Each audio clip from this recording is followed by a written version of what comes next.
So Frank Turek just posted his full interview with Russell Brand, and I wanted to interact with one portion of it in this video. First thing is, I've already posted a video a couple days ago talking about how unbelievably inappropriate it is for Turek to platform Brand when Russell Brand has been credibly accused of four different women of sexual abuse and in a couple instances of rape. And the evidence apparently that has been produced in support of those allegations was sufficiently strong that the British Crown prosecutor has laid charges where the evidential threshold is beyond a reasonable doubt.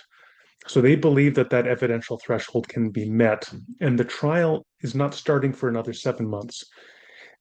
Keep in mind as well, I mean, Russell Brand in this very video describes himself as a former sex addict.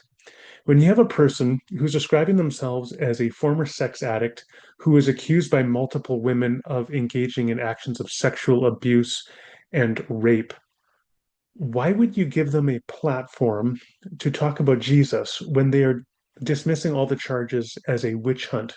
It is simply not a credible response. And to platform a possible, credible, very possible an abuser in advance of the trial is so extraordinarily inappropriate. I mean, it undercuts the credibility of Christianity more than 1,000 God delusion books, right?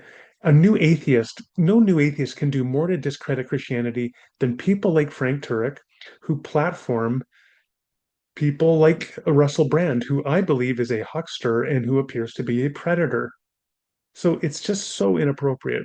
Now, in this clip, Russell Brand has been asking Turek about the Charlie Kirk um, service, the memorial service, and about the way that the death of Charlie Kirk has been treated by people. And I want you to listen to Turek's reply because the irony is there's going to be just contempt dripping from him as he talks about quote unquote progressive Christians slash leftists who he claims have completely corrupted the gospel by aligning it with a democratic political platform.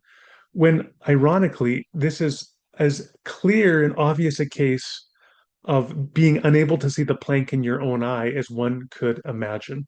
So let's just start with Russell Brand presenting the question. What is interesting to me is anything where one might sense that it is being exploited by anybody to generate hate or to generate momentum. Okay, the first thing I just wanted to point out is throughout the interview, Russell Brand's shirt is open, his chest is hanging out. Not what you would expect from somebody who's trying to remake their image in advance of a trial for multiple allegations of sexual abuse and sexual assault. So it's just very odd and I think inappropriate the way that he's dressing and carrying himself.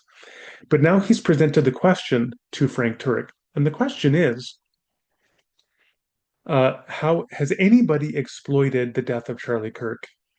Well, there's an obvious answer here. First of all, I think people across the political spectrum, some bad actors across the political spectrum, have exploited the death of Charlie Kirk.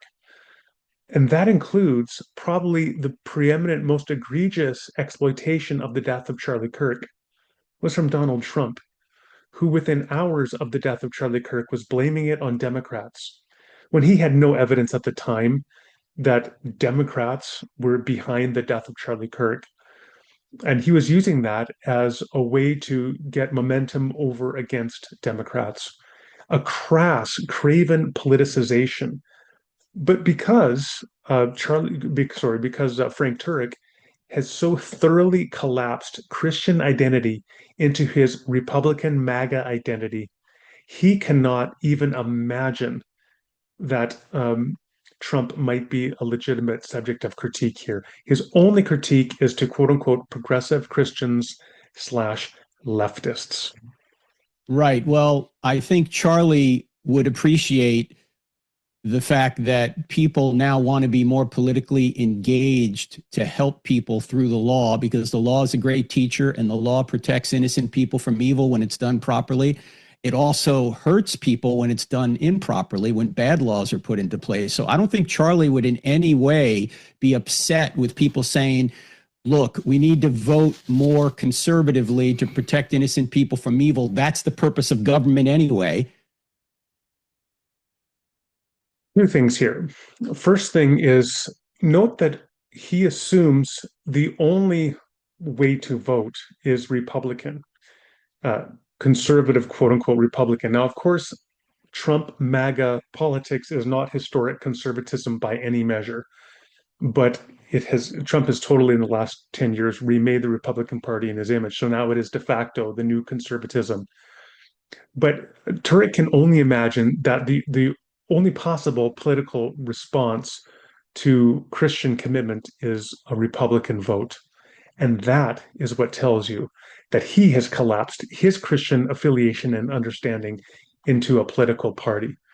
Now, Jacques Ellul famously in his book, The Presence of the Kingdom, beautifully articulated that Christians should never collapse Christian affiliation or identity into any one political party, whether it's Republican or Democrat, whether in Canada where I live, it's conservative or liberal or New Democratic Party or Bloc Québécois or People's Party or any other political affiliation. The second you do that, you that political identity becomes a Procrustean bed, which will distort and corrupt your understanding of Christianity.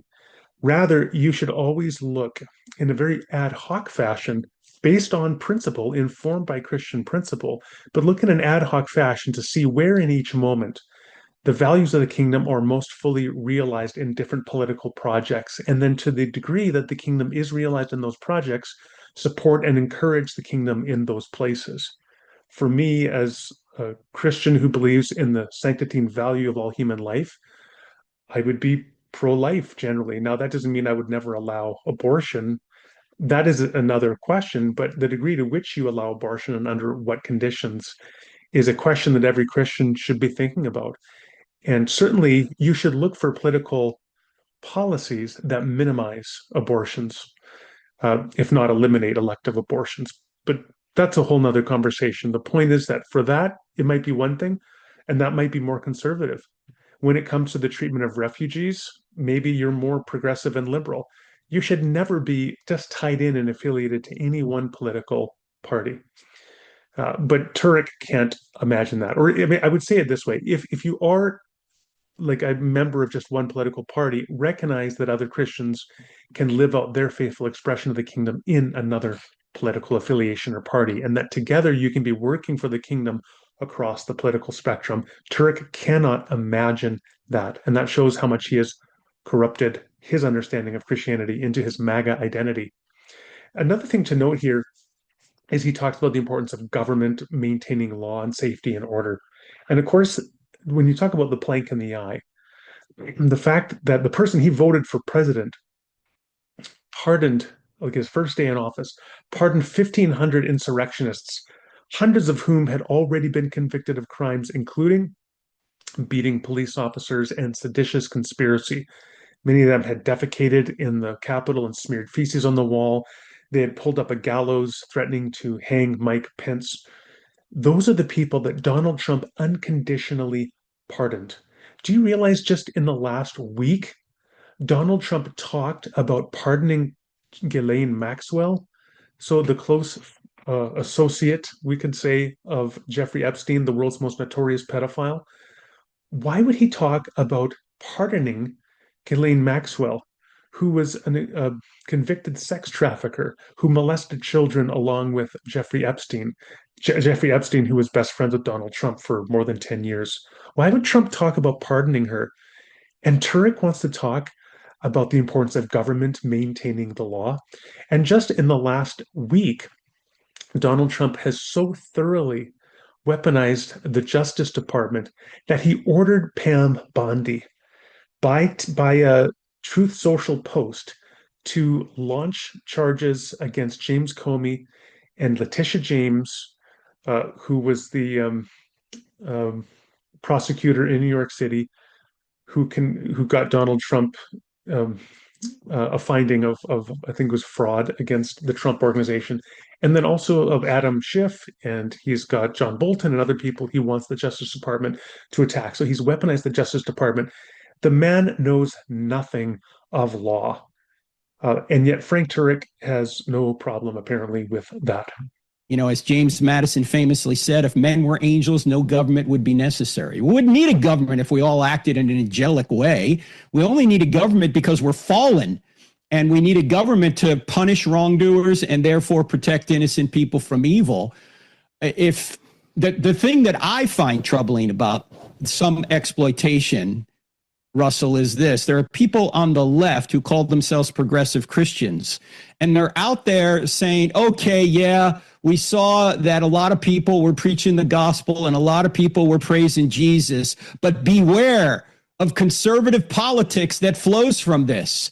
Instead of these people saying, I'm rejoicing that the word of the Lord is getting out to the biggest audience probably in history, these people are worried that their political position may not win the day now because of this, which shows me that Jesus is not number one to them. Politics is number one to them. Again, Russell Brand's shirt. What is with this guy? Okay, but enough about Russell Brand's chest. Let's talk about Turek's comments here. Again, this is talk about having a plank in your eye. He says it is quote unquote leftists or progressive Christians who have lost sight of what the gospel is because they've collapsed it into a political affiliation. And he says because of that, they couldn't be happy that the gospel was being proclaimed at Charlie Kirk's funeral. First of all, from what I can see, that's false. Because when the gospel was proclaimed, I heard progressive Christians really delighted at that fact. And the key moment where it was proclaimed is when Charlie Kirk's widow said that she forgives the killer of her husband. Everybody I heard talk about that was deeply moved. They found that profound and encouraging and a wonderful thing that she did that. Where people are concerned is a few minutes after she did that, Donald Trump comes up on stage and says, Charlie Kirk, his widow said that he would forgive his enemies and she forgives them. Well, I hate my enemies, Trump says. And then people laugh. That's what people don't like. That's what your quote unquote progressive Christians don't like. Because Mr. Turek, that's not actually the gospel. I hate to break it to you, but when Donald Trump says he hates his enemies and he's cursing essentially imprecations on them, that's not Christianity, okay? That's a Donald Trump's MAGA cult. And the fact that you can't see that and you can't understand why a person would not think that is the gospel being proclaimed, but rather is demonstrating the corruption of Christianity by the MAGA cult, and thus that's why they don't celebrate it. The fact that you can't see that is because you are the one who is so thoroughly corrupted in your political affiliation that you've got a sequoia in your eye and you're looking at a speck in your neighbor's eye.